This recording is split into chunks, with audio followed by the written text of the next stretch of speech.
Simple Plan has had a long career in music, nominated for dozens of awards over the years, and Sebastian Lefebvre is joining us on the line, taking a break from a quick stop in Toronto, I believe, right, for Canadian Music Week. Hey, Sebastian. Yeah, that's correct. How are you? I'm actually flying out in a couple hours going to Toronto.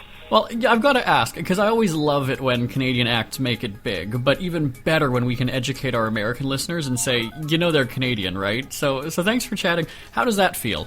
Honestly, it feels good. It's funny. For the first, I think, 2 years, probably the first album of the band, everybody thought we were from the States anyways, and people were surprised when we told them we were from Canada and then from French Canada, and people were very surprised that we actually spoke French. So, but it's a great country. It's a great country for music, and we're extremely proud to be from Canada. Absolutely. It's funny, too, because we did our spring break show for Montreal. We're in Winnipeg, but we set up shop in Montreal for about a week last spring, and it was a great time. What a great city. Montreal is a good party city. There's a lot of variety as far as restaurants and bars go, and there's never a dull moment in Montreal. Yeah. Now let's move over a little bit to Toronto, though, because you guys popped into town for Canadian Music Week. Thousands of artists, some legendary, some relatively unknown, some just getting started. What's that like? Is it sort of like a brotherhood, though, because you're all in the same boat, right? You're all making music. You all love what you do. Do you mentor some people? Do you just, shoot the breeze with them? I think the fun thing about Canadian award shows or events is that for some reason, everybody acts like they already know each other. You'll Right. come up to someone you've never met before and just go hey, how you doing? Love your music, blah, blah, and just start chatting about whatever, as opposed to sometimes the few times where we've attended, big award shows in the States, you're always still intimidated. But in Canada, it is a brotherhood. Everybody's friends. Well, that's one of the things that we loved about covering the Junos, is that, the reporters, you have that little rope between you and the artist on the red carpet, but it's almost invisible to Junos. It's so accessible. The artists just love talking to fans and the media, so it's definitely something that's different between Canadians and Americans. Now, speaking of Americans, though, you're a hit worldwide. I know that you're going to be in, it's China and Japan, I guess, just in a couple days. Yeah, it's kind of crazy. We went to Indonesia for the weekend, and now obviously we had to come back here to be part of CMW. And then tomorrow we're flying back to Asia, back to China, and then a small Japanese tour as well. So we're very fortunate that way. We get to play in a lot of different places around the world.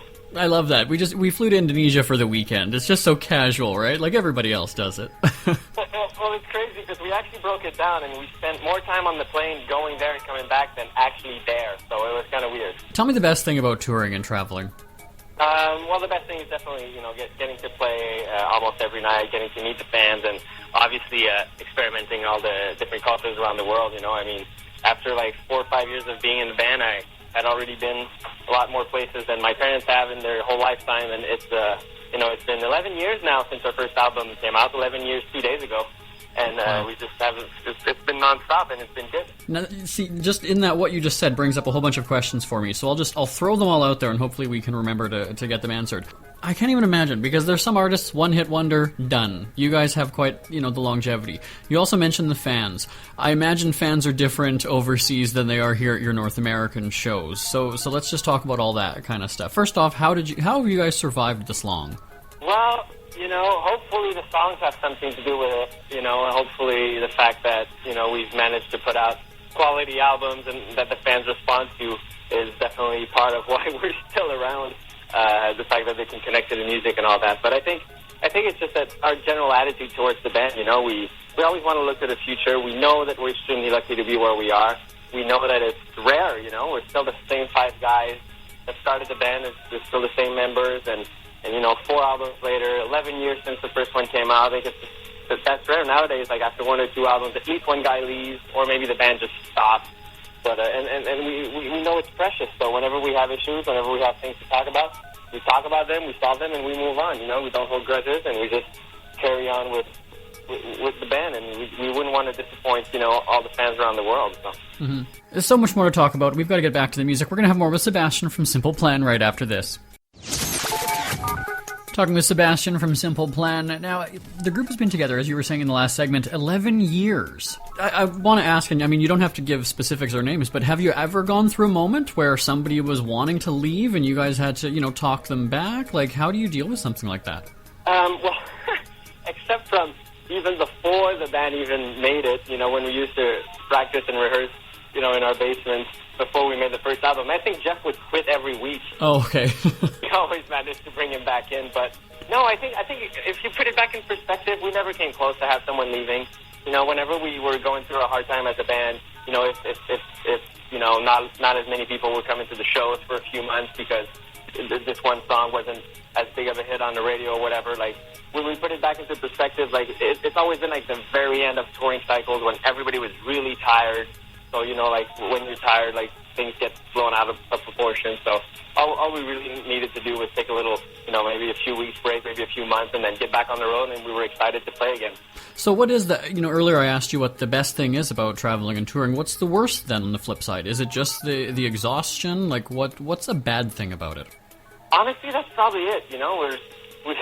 We don't really like to complain about it because there's probably like a million bands that would love to be in our position. Mm-hmm. But, obviously jet lag a lot, and, as you get a little bit older, it gets a little bit more important to spend time with your family, your kids, for the band members that have kids, and your loved ones, and all that. So obviously, when you're on tour, 10 months out of 12 in a year, you don't get to see the people you love as much as you want, but, the fans make up for it, I guess.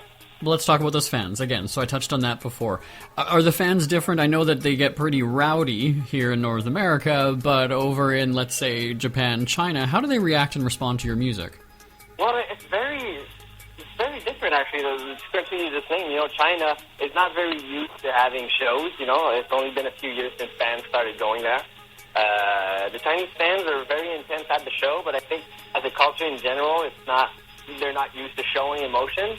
So, they go crazy during the songs, and then they sort of chill, and they don't really know what to do, but they're still a good crowd. Japan, they go absolutely nuts, and it's crazy because in between the songs, they're actually there for the full experience of the show. So they're going to completely shut up between the songs to hear what you have to say. And you always know if there's somebody not from Japan at the show because they're just going to keep on screaming between the songs, and that person's not from here, Tell us about the Simple Plan Foundation. Oh, yeah, that's huge. That's why we're going to CMW.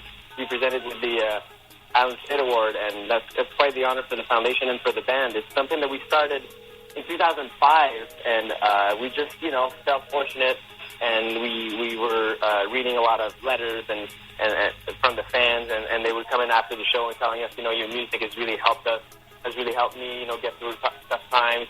I'm closer to my parents now, and then sometimes they even say I probably wouldn't be here if it wasn't for your music, or just music in general, different bands. I think music is just very strong. So we just wanted to take the extra step and actually try to raise money to donate it to different organizations that are hands-on with, like, younger people's issues, whether it's sickness, illnesses, or, like, social problems with drugs and depression, or promoting music, as a way to stay out of trouble and find a passion in life. And honestly, it's made us, experience a lot of very, very intense situations with the fans and with some people that we've met, and the foundation just does a lot of good. And last year, we've reached the milestone of donating a total of $1 million since the foundation started. So very big for us, and we just want to keep going. Well, that is. I mean, that's huge because a lot of artists or groups will back a cause, right? Whereas, you guys started this initiative, so it's great. So how can people get involved then? Well, there's simpleplanfoundation.com. That's the easiest way to get involved. And, just by coming to a show, we donate, for every ticket we donate $1 to the foundation. And, just like, there's some kids that even went as far as organizing concerts at their school, and the money they get, they give it back to the foundation. And that's crazy, that people understand that you don't have to wait until you're old to be able to make a difference and to try to give back to society. And it's, we're very proud of a lot of fans that are actually getting involved at a young age. So your website, simpleplan.com, right? Yes, simpleplan.com. Our Twitters are on there. We're very active on it. There's a Facebook you can like. There's a lot of stuff online about Simple Plan. All right, and I always, every time we say Simple Plan, I just, in my head, I hear screaming from fans. I don't know what it is, but well, we do thank you for joining. Every time you say our names, there's probably someone screaming it somewhere in the world. It's like when you guys go to a show, right? Hey, Montreal! And then everybody goes nuts. Exactly. Except when we're Winnipeg, then we can't say Montreal on stage. We'll get beat up. That's true. You don't want to get the city wrong. Have you ever done that? Have you ever said the wrong city or place? It actually happened once Pierre a long time ago. I think he said, "What's up, Seattle?" and we were in Portland, Oregon, in the States. But nobody really heard it. We just all looked at him weird, and then he just corrected himself immediately. Oh, nice. All right. Well, you know what? We do have to go. I do thank you for joining us, and congrats on all your success and everything you guys have accomplished. Thank you very much, and can't wait to be back in Winnipeg. Sounds good. We'll see you there. Sebastian from Simple Plan joining us on the phone. Let's get back to the music. Today's best music with Jeremy Bradley.